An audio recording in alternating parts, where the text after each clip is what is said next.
Hello, everybody. Welcome to the last in the series of Vice-Chancellor's talks, last in the series for 2020, I should hasten to add, because we've got a programme of equally eminent and interesting speakers for next year as well, which is fantastic. But this evening, we are going to have two photography alums from the RCA in conversation.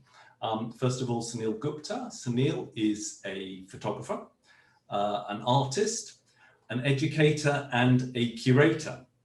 He was born in New Delhi, India in 1953 and relocated to Montreal when he was just a teenager. His work is often described as subversive, impulsive, personal, and political. His socially engaged projects have focused on issues such as family, race, migration, and sexuality. His work has really been instrumental in raising awareness around the political realities concerning international gay rights and of making visible the tensions between tradition and modernity, public and private, body and the politics of the body. From participating in New York's active gay liberation movement in the 1970s to his more recent campaigning for gay liberation in India, Sunil has been inspirational to generations of photographic activists and LGBTQ+ rights campaigners. He began using photography as a critical practice in the 1970s and produced his first set of images in 1976, which were taken around Christopher Street in the West Village, Manhattan, reflecting the Stonewall locale of the gay liberation movement, as well as his own coming out as an artist. These photographs revealed a community that shaped Gupta as a person and cemented his lifelong dedication to portraying people who have been denied a space to be themselves. In October 2020, Sunil's Retrospective, his second one actually, began at the Photographers Gallery in London and will be at the Ryerson Image Centre, Toronto in 2021. Sadly, with the third tier of lockdown we're about to enter, the show will abruptly end again, but it has, I'm told, been extended, which is fantastic news for those of you who are still anxious to see it. Now, Sunil is going to be interviewed and in conversation with Dr. Harold Offer. Harold is a lecturer, tutor, and artist working in a range of media, including performance, video, photography, learning and social arts practice. He completed his MA in photography at the Royal College of Art in 2001 and was actually the SU president or vice president during his time at the college, which is a great accolade. He's currently, as I said, a tutor for the RCA's MA Contemporary Art Practice and a visiting lecturer in MA Print. So Sunil and Harold, thank you both very much indeed. We really look forward to your conversation. Thank you. Thank you, Paul, for that great introduction. Brilliant. Thank you so much, Paul. Hello, everyone, and welcome. Just before we begin, some housekeeping. Just to let everyone know that this event is being recorded and that the raise hand and chat functions are not in use.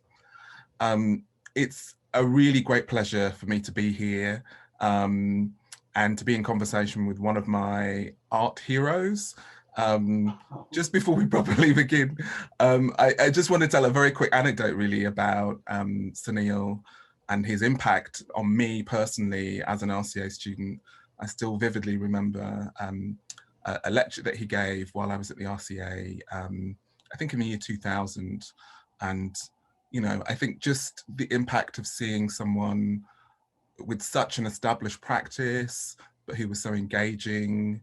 And for me, just to really see that model of, you know, a person of color, a queer person of color, with an amazing body of work has been an inspiration and still is. Anyway, Sunil, welcome. Thanks, Harold. I can't remember that talk. But yeah, I've never forgotten it. I've never forgotten it.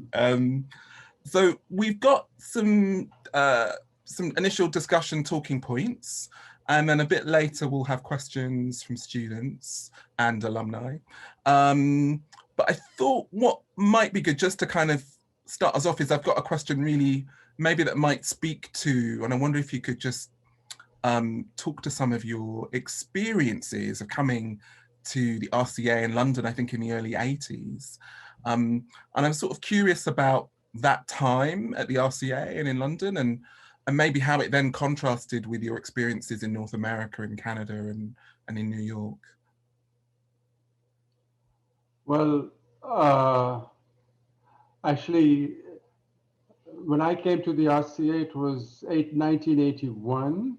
The intake was very small. It was only 6 or 7 students a year in photography.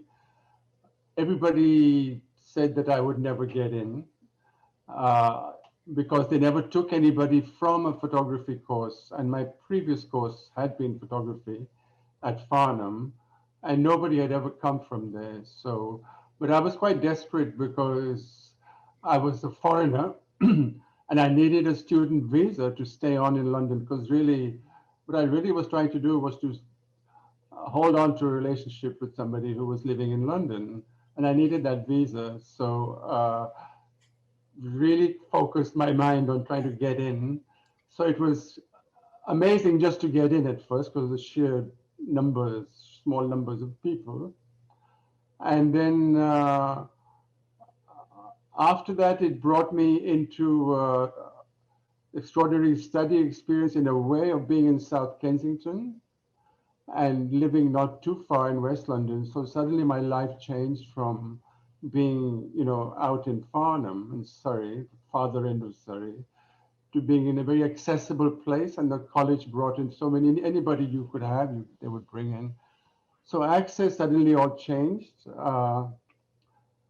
I think the big difference between what had preceded it, New York, for example, was that the gay situation in London was terrible. So I'd come from this very exuberant, everybody is now out and proud in Manhattan, to a London where everybody was still in hiding, where the police were still laying traps on people.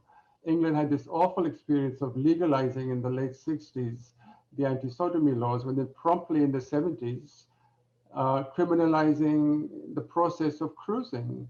So how do you meet anybody? So there were all these decoy people trying to entice you, and then if you responded, they'd arrest you. And so people were living in fear, and I just wasn't used to that kind of level of anti-gay hostility. And our press was just terrible. It was very anti-gay. So I found it, the general scene, like quite hostile.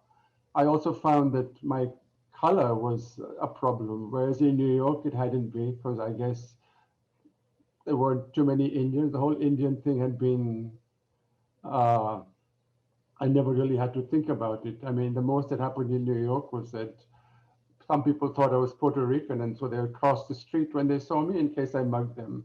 But that was about it.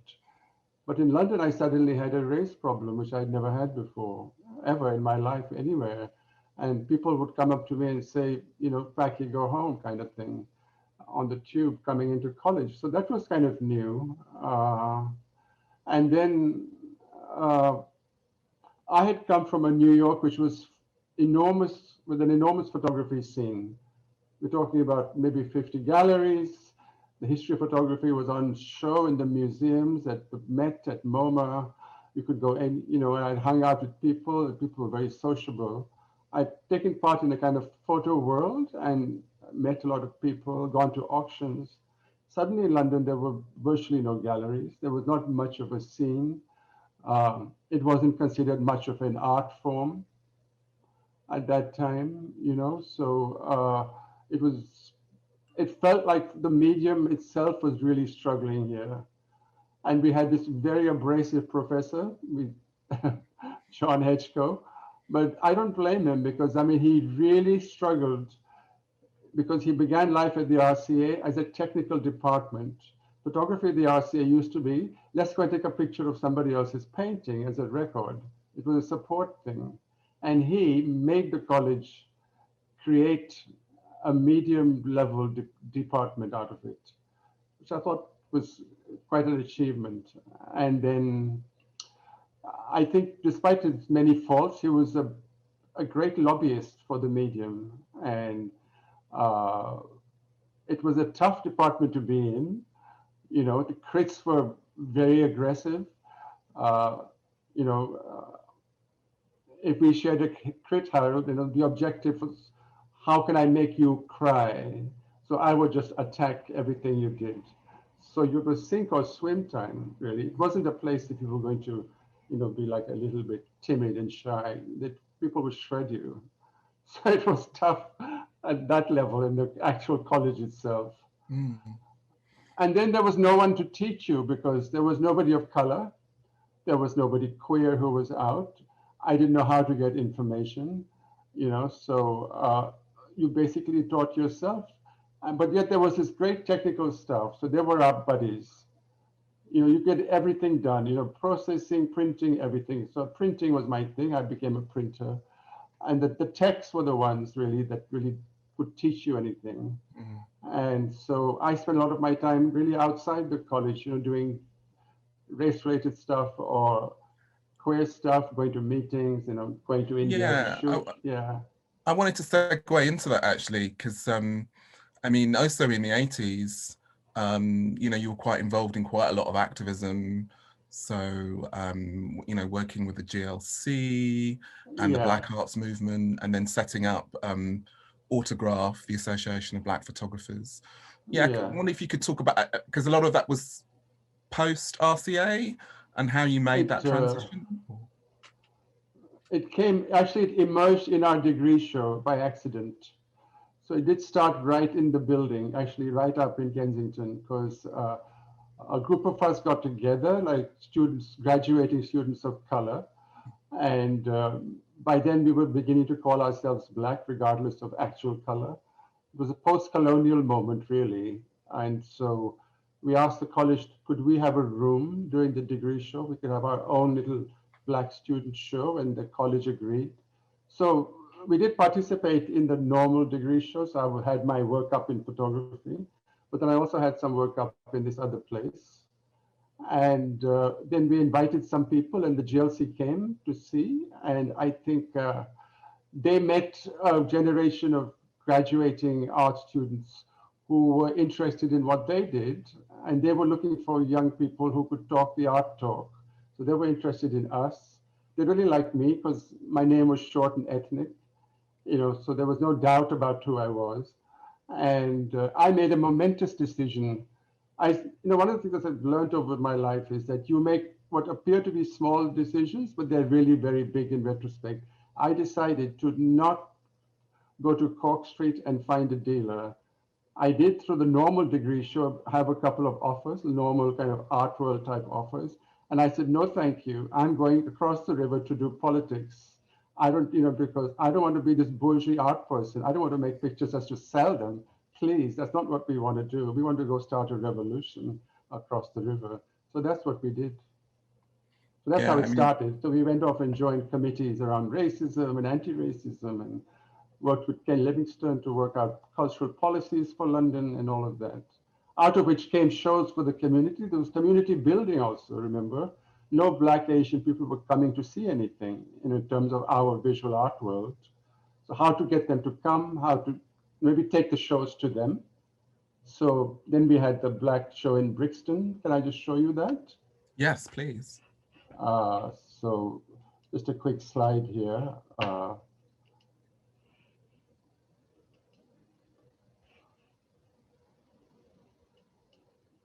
This festival took place. And within that, there was a photographic exhibition called Reflections of the Black Experience. It took place in the Brixton Art Gallery. There were 10 photographers who presented 10 black and white photos each. I presented a set of pictures, which included this one. And from there we went onwards. And so when this wasn't happening, the other thing was that this was happening. So then I joined a gay Black group. Black, as you can see, was defined by all kinds of different races. I became part of camera work that was in the East End.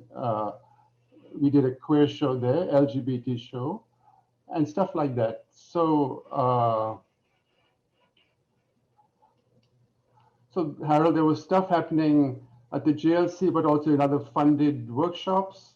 So that was happening with photography in the film area, the film workshop, Sankofa and Black Audio. I met people like Isaac then and John and Comfort. So it was a whole generation of people. There was stuff happening in theater. You know, it was happening in many areas. And people were all coming out of art schools and looking, you know, like where are we? You know, meanwhile, there were no curators coming to us. So it was just as well. We were doing our own thing.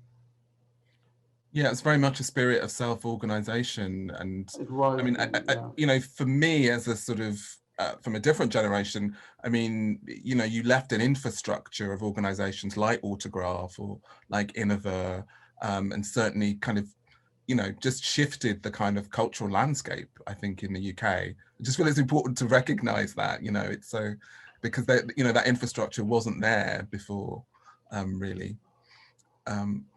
No, and it came through a lot of hard grind of writing policy. So we began to understand how cultural politics works in this country. Nothing can happen until there's proper research done about what's needed, and then policies are put in place. So you have to get yourselves onto the policy making levels. It's no good just going to the front of house people and shouting at them. They don't make those decisions. They're made upstairs, you know, in the trustees, with the decision-making people. So a number of us began to join those kind of things. I spent hours doing voluntary work with Greater London Arts and the Arts Council, you know, writing and rewriting and arguing about cultural policy for Black and Asian participation, both as artists, but also as audience, because they're not getting the audience in either. And that's what people like these companies are getting money just for that. I mean, the Opera House gets the most money, but does it get Black people in? I don't think it does. So why does it get so much money? You know, 4% of that money is ours. We worked that out. I learned that kind of numbers politics at the GLC. You know, you just take a percentage. That's how many, you know, we're tax paying guys too. We want the tax pounds back. Yep. I wanted to ask about your work really and your approach to your work. And one of the things that I think as an artist myself, I've always really admired about your work is the kind of shift in approaches and methodologies that through various projects. So for me, you're a bit like a kind of shape shifter if we think about the conventional maybe approach of the photographer. So, you know, if I think about series like Christopher Street, where, you know, street photography, you're observing and capturing, you know, the kind of performance of the kind of everyday, to, you know, being the subject of the work in like From Here to Eternity, you know, which is such a raw and honest work, but you're in front of the lens there, or kind of creating kind of more narrative based works, photo stories like in Sun City. I mean, I'm really interested in these different shifts that you've taken in approaches. Can you talk about that? Yeah, I think so. My initial photography period was very much coming out of that New York moment of the mid-70s, very modernist aesthetic, very driven by MoMA's photography department. It's all about the whole negative, a singular whole negative, and a whole print made from that negative, and all the variations that print could be. I did a class in New York where every week we made a different kind of print from that same one negative, but we always printed the whole negative. And I thought I wanted to use that technique and do social justice kind of activist photography work.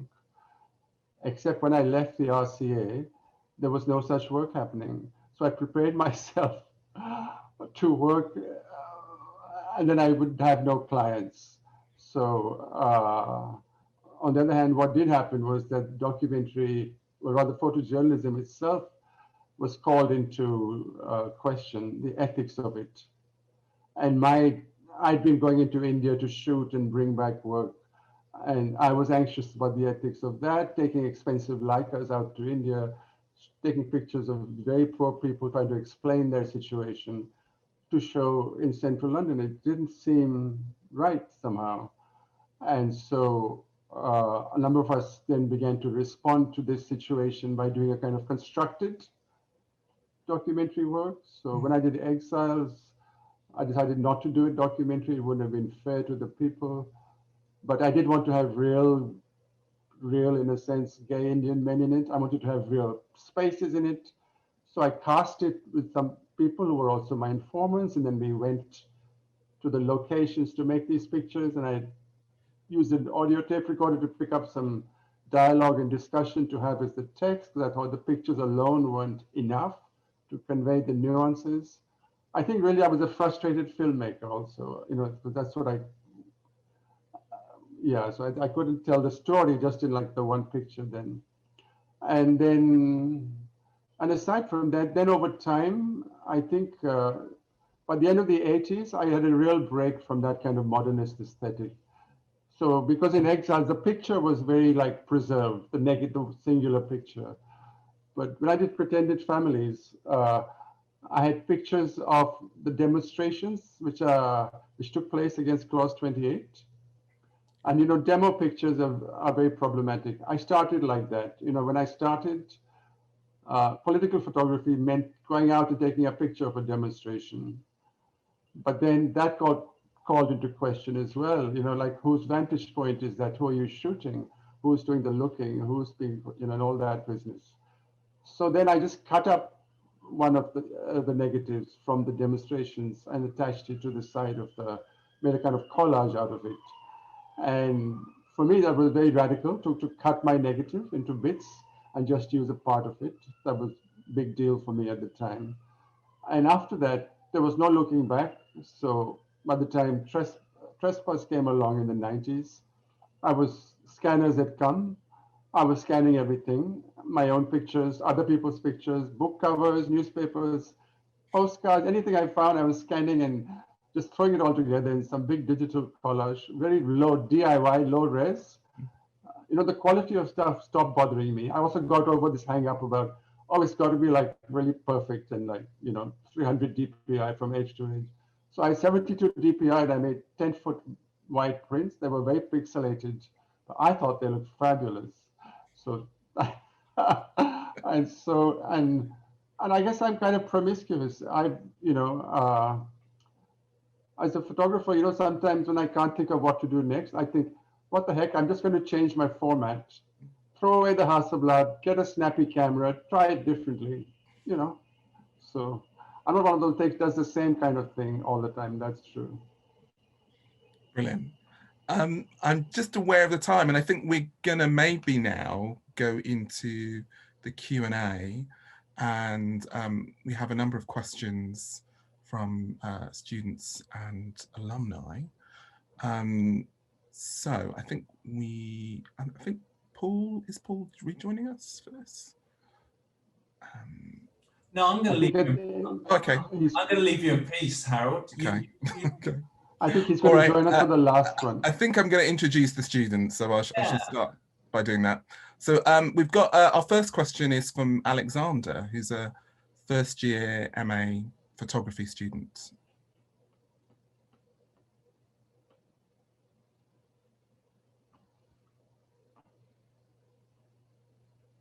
I think he's just coming on. Okay. Yeah. Hey. There he is. Hi. Hi, Alexander. Yeah. Hello. Hi. My question to you is, as a student during your time studying at the RCA, how were you able to navigate this institutional space in regards to the subject matter of your work, and also in relation to your identity as a gay Indian man? Well, as I mentioned earlier, there was nothing in the institution that was very encouraging. So I responded by being a little bit adversarial. My critical studies teacher was Christopher Frayling. He had something very pithy to say about I wrote my MA thesis at the RCA about how Western media presents Southern lives, mostly dead, either from wars or famine. Basically, they can't cope. and that kind of thing. And he thought it was too personal and not, like academic enough. Anyway, so basically, I went outside the college to look for support and what I wanted to do, and I used the college for its technical resources and for the kind of energy and drive that the students had. I think my cohort became very important to me because they were a very small group. There was one very obnoxious straight white guy, so we isolated him. We would lock him up in the dark room for the day.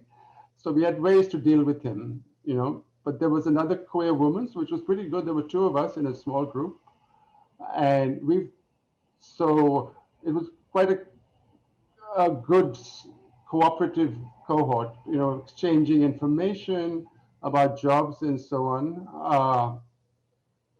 But basically, yeah, I've figured very early there was nobody there who could actually teach me anything.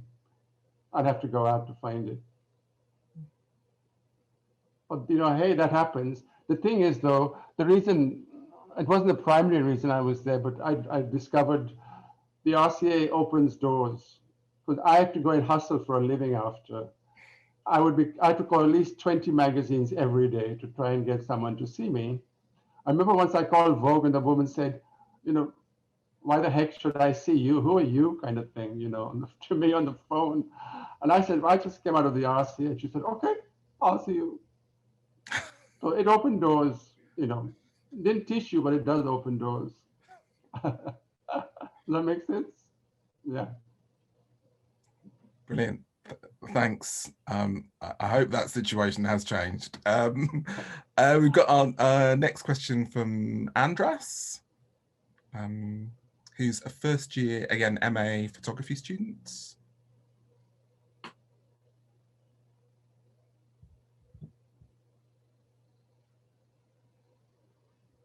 Hi. Oh, hi. Hi there. Hi. So my question is that I definitely believe that most parts of the world have to challenge the patriarchal heterosexual system. But how do you feel about London? Is it still relevant here, or? Yeah, just totally, absolutely. It's totally relevant. Look at London. Look who's running it. No, really, because today I was completely embedded in all of the news about John le Carre and his passing and all of the things he said. And one of the great things he said that really stuck in my mind was that after the Cold War ended and communism kind of died, the next battle is with capitalism. And it ain't going to be over until capitalism dies. This is the war we're fighting now. Mm-hmm. And this government is out to push capitalism to the hilt.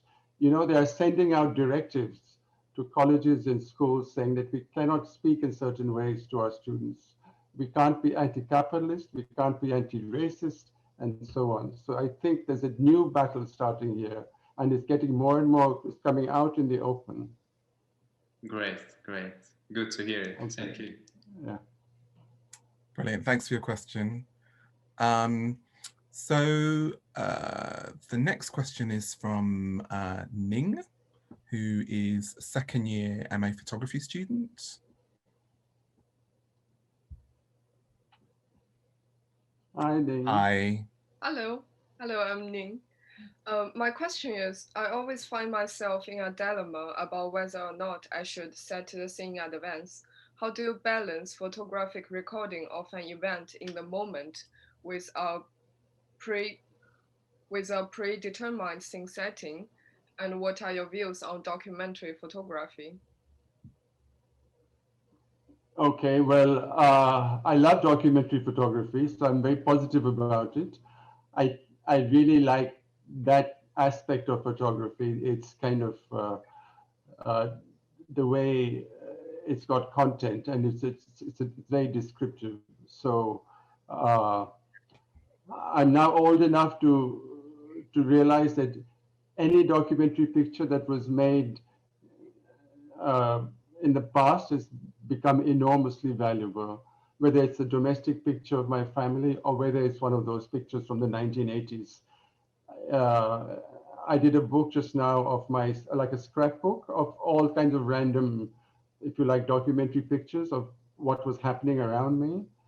And so there's a picture, for example, of Rotimi Fani Kayode, my friend who was the director of Autograph, and me were in a taxi.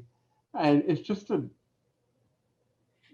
not a very extraordinary picture, but because of the time and the place and who we were, and also that he's not with us anymore, it's loaded with so much more meaning. So documentary for me is definitely a big plus. And then in terms of pre-planning the picture, you see, I used to be a great follower of the zone system in black and white.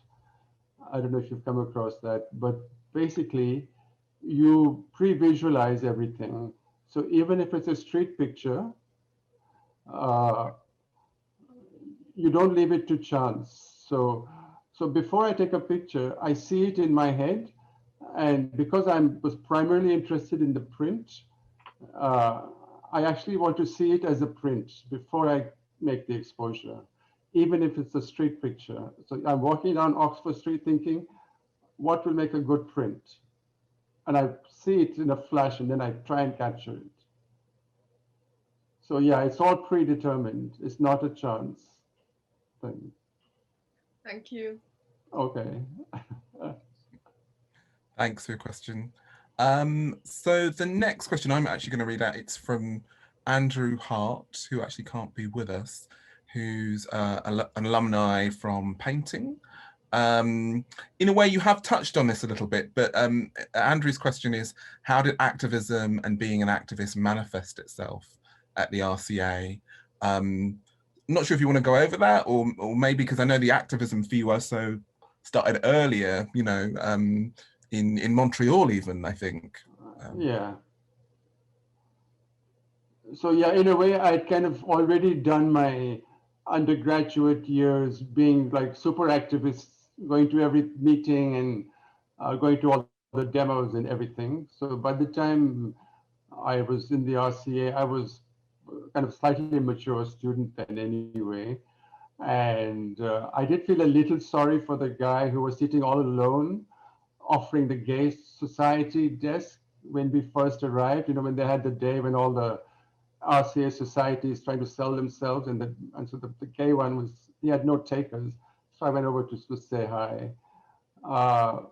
But there was a kind of activism actually on campus in the sense that I did meet very important queer people who were working in some capacity or the other. For example, there was a woman called Eve Lomax, who until recently was teaching in photography, but she had been a student of environmental media, which used to be a department many years ago.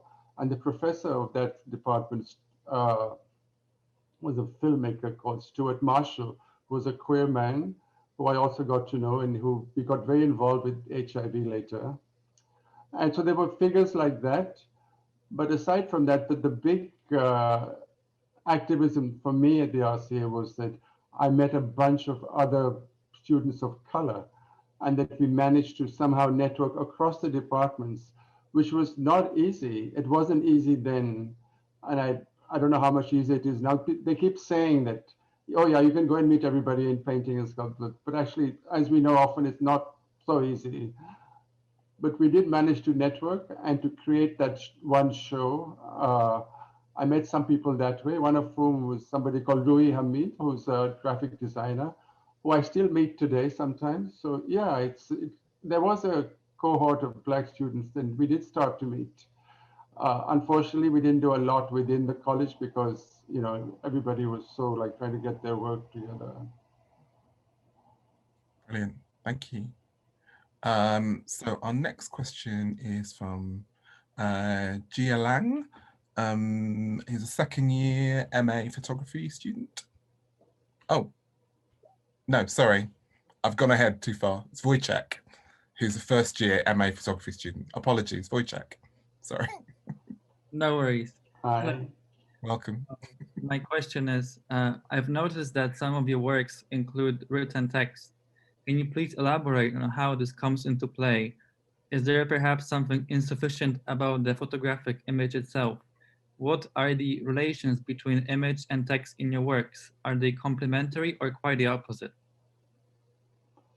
Well, they've changed over time a bit. And so, like everything else I've done, I've been a little bit promiscuous and moved around it. But originally, it came from my interest in documentary photography and telling a story where the text became part of the story. It gave you the history of a place. I was trying to relate a complex story about a village society in India, which was very old and had very structural issues. And then from there, I kind of moved into putting the text into the frame. So it's no longer like a caption, but is in a way part of the picture. Then in the third attempt, the text was still there and it got bigger. Then I thought it should be a graphic element in its own right. It should not be something that you go up to read. You should be able to see it like the picture from the same distance. And it should be like part of like text as image, really, literally in that sense. Then when I began to do the collages and things, I found it very exciting to be able to collage into my pictures interesting newspaper headlines, interesting, very critical textbooks that were important to me, like the Frankfurt School Reader and stuff like that.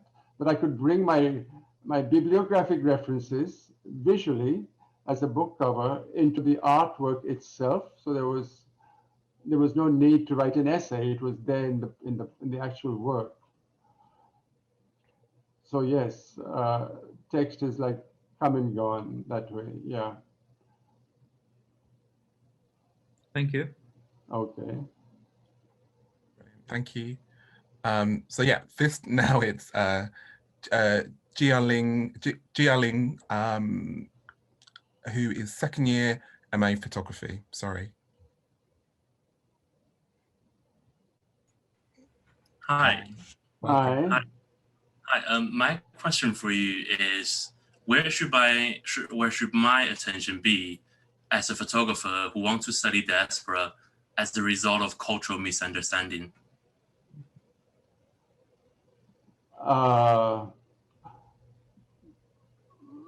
That's an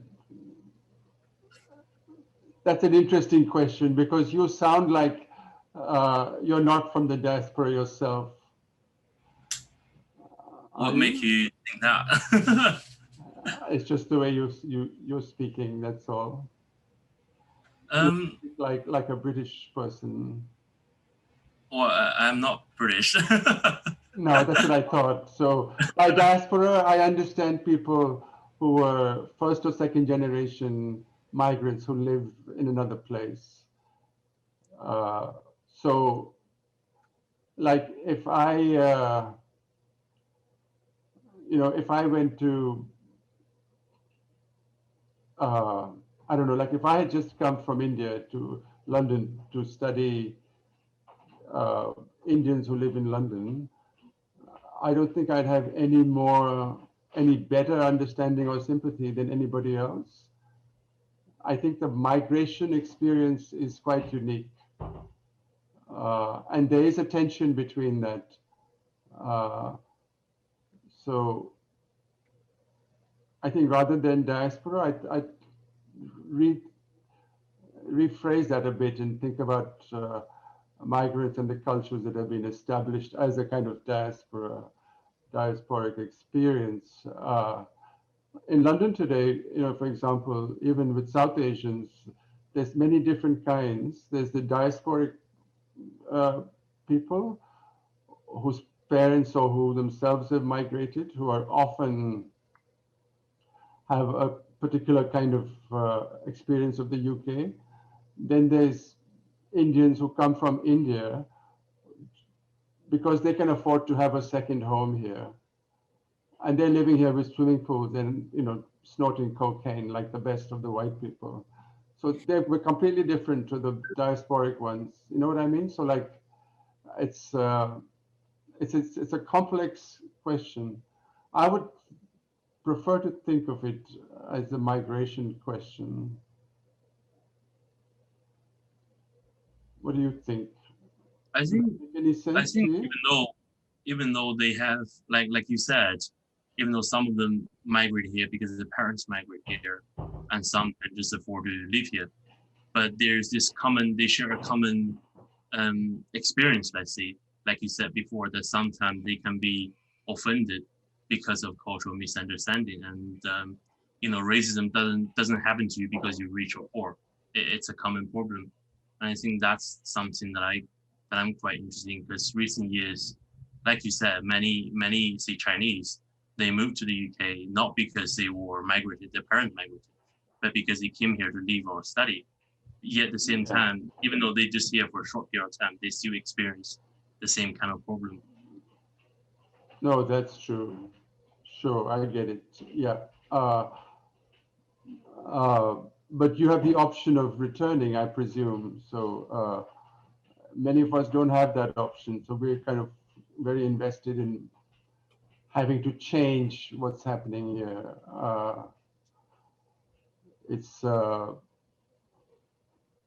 And I think, yes, sure, there's a lot of casual xenophobia in England. It's become much more extreme because of Brexit. Yes. But by and large, I think that there is an economic impact on the analysis, because I feel like an imposter here because I'm not a British South Asian person, in the sense that I didn't go to school here. People didn't kick me every day. I didn't have to worry every day who's waiting for me on the street corner on my way home. I had none of that. So I feel like, how can I speak for those people? I mean, I could maybe study them, but then I can't speak for them. Is what I might look like them, but I'm not them. Yeah, that is true. Yeah. And really, if I got too much grief, I would just say, you can shove it. I'm going to go back to India, which I did already back in 2004.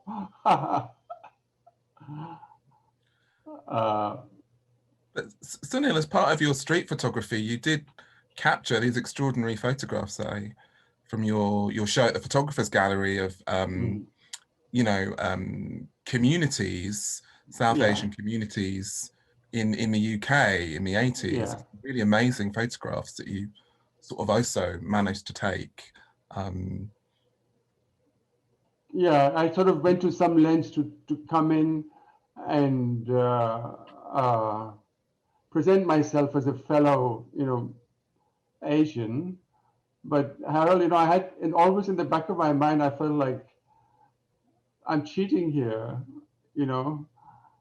I photographed my local corner shop, Gujaratis, for example, and they're a stereotype, but they're not my stereotype. So I feel, but of course they're happy for me to take a picture in a way, because I guess I can maybe speak a little bit of the language or something, or pass in some way, but I'm not their people really. And I feel a little bit like, yeah, okay. And I was doing all of that actually also, Harold, because nobody else was. So I don't know if you felt that with your work, but in the 80s, all of us felt like this intense pressure to have Black subject matter, because there wasn't any. Now I feel like, oh, I don't have to do that because Harold is doing it, or Sonia Boyce is doing it. I can go and do something else. I can go and shoot white men again. Sorry, did I just say that? Oh, okay.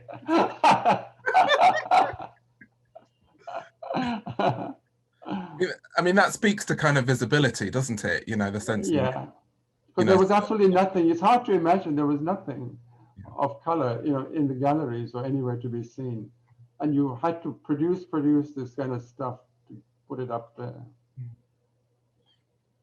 Brilliant. We've got another question from Echo, who's an alumni from fashion, women's wear, and accessory design.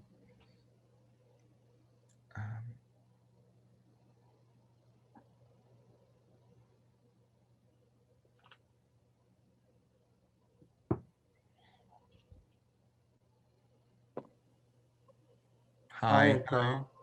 Hello, I'm Michael, and I graduated in 2019. It has been quite a different year, trying to balance my artistic pursuit with making a living, but without tutors and fellow students to discuss things with anymore. So, how did you face these changes after your own graduation, and what advice would you give to recent graduates? Well, it's very tough the first few years after you graduate, and the art world is waiting for you to sink or swim. Mostly people sink, and nobody will offer you opportunities very easily. So it's very disheartening. Now, I was able to, I had a lot of help with my fellow students. My year cohort, as I mentioned earlier, because we stayed in touch and we helped each other to get work and we helped each other with contacts. Uh, it's very important to have some people around you who you can speak to. So I don't know if you're very like alone that way, but you should try and find a peer group of some kind. Now, if one hasn't kind of naturally emerged with you from your year, maybe it's possible to join and subscribe to or become a member of various photographic semi-educational situations. You know, there are talks that happen, seminars happen in Photographers Gallery and other places like that. At Photo Fusion in South London, depending on where you are, what's easily accessible to you. It's quite handy trying to get involved with other people in some way, with a voluntary group around photography or art or something that keeps you basically informed about what's happening and where you hear about things and so on. Yeah, but definitely very, very, very lonely when you're alone. If I can go back, you've just triggered something in my mind. My first job after I got what I thought was my very fancy MA at the Royal College of Art. This is what I did for a living. Prepare yourself. Thank you. So this was my first paid job after I got my MA, was to take a picture of Miss UK, and it appeared the size of a postage stamp in the back of Woman's Own magazine. And I was so stressed doing it. I'd never done work like that before. And I had to shoot a perfect transparency of her. And I spent my entire 5 years in education doing negatives that I was printing, and they didn't give a damn about the printing. They wanted the transparency, and it had to be perfect. And you know, I never thought that I was going to shoot Miss UK. You know, when I was at the RCA, it was the last thing on my mind was commercial jobs like that. But in the end, that's what could sustain you for a living anyway. So just kind of going with those opportunities as they kind of came. Anywhere where you find photography, where you might find a job, or you might find something happening, or a talk happening, or a lecture happening, you know, yeah. COVID doesn't help. You've come out at a bad year, I must say, yeah. Thank you so much. Oh, thank you so much for your question. Let's hope 2021, we've got a new year coming, so. And we've still got some more time, and I wanted to maybe talk a bit about your exhibition, this amazing retrospective at the Photographers Gallery, which is sadly going to close on Wednesday just because of the new tiered restrictions. But I did want to ask you a bit about the process of making that show, making the retrospective. And also, if we could also talk about, there's an amazing publication that you've put together. I've got it here, which isn't a catalogue, but it's sort of accompanies the show and in a very particular way, so provides a particular kind of insight and commentary. So just wondered if you could talk a bit about that. Sure, okay. So, well, I'm very indebted to Mark Seeley. he was the curator of this exhibition, the director of Autograph, and this was his idea. And it's taken him 5 years to get it this far. He said he really would like to do some kind of retrospective with me. I think because I look like I might not be here for very long, but it's just my suspicion. And he wanted to get it while I was still around so he could ask me questions. And then he said, let's not do it in Autograph's own building. He said he thought I was too grand and elderly and it needed to be somewhere more bigger in some ways. So,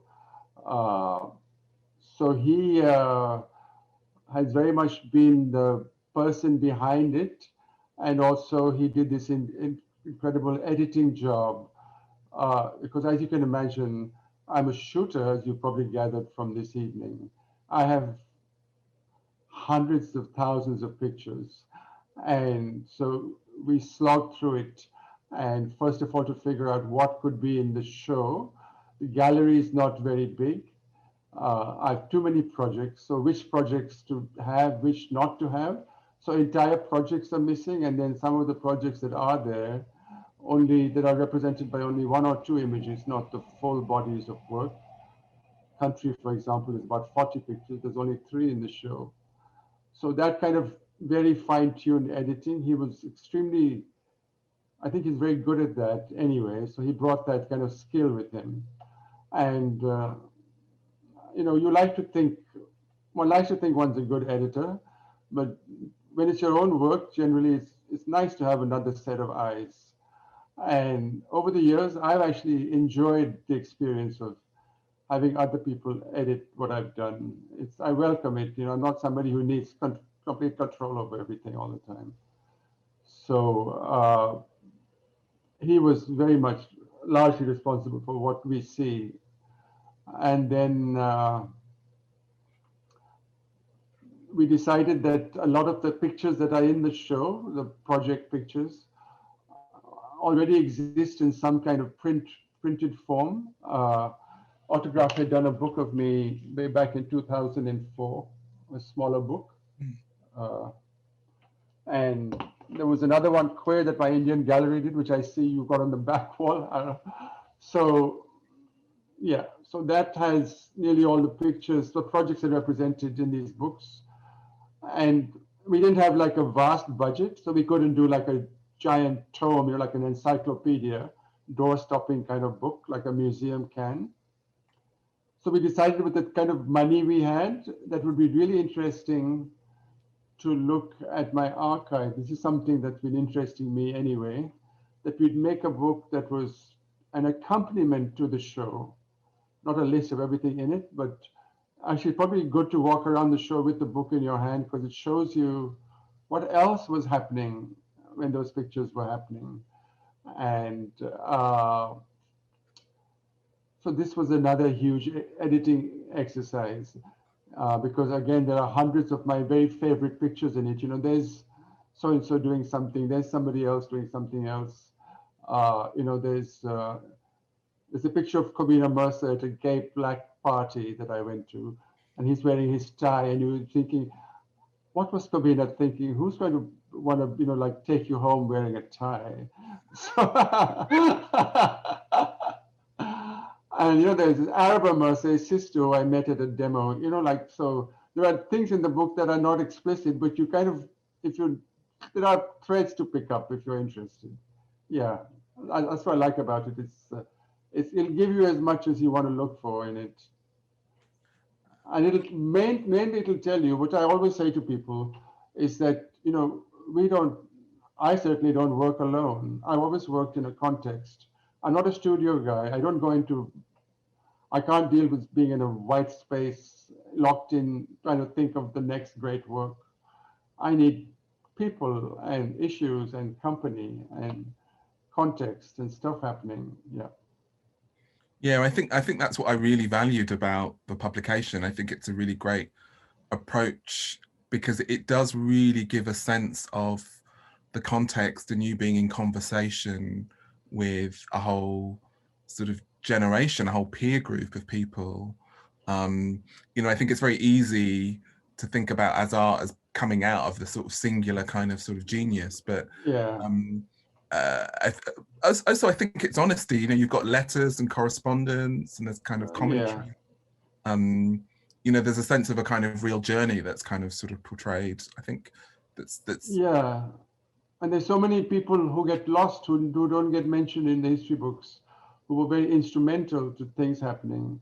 There was an amazing guy called Barry Lane in the Arts Council of England who was a champion of photography, who ran the photography fund until the fine art people took it over. You know, they're such nasty people. Anyway, so it was Barry who basically fought for space in England for photography to have its own galleries, to have its own publications. He's the one who funded Paul Graham, Martin Parr, and all those people to make the early books. He gave us £2,000 to write a research report to prove that there was such a thing as black photography.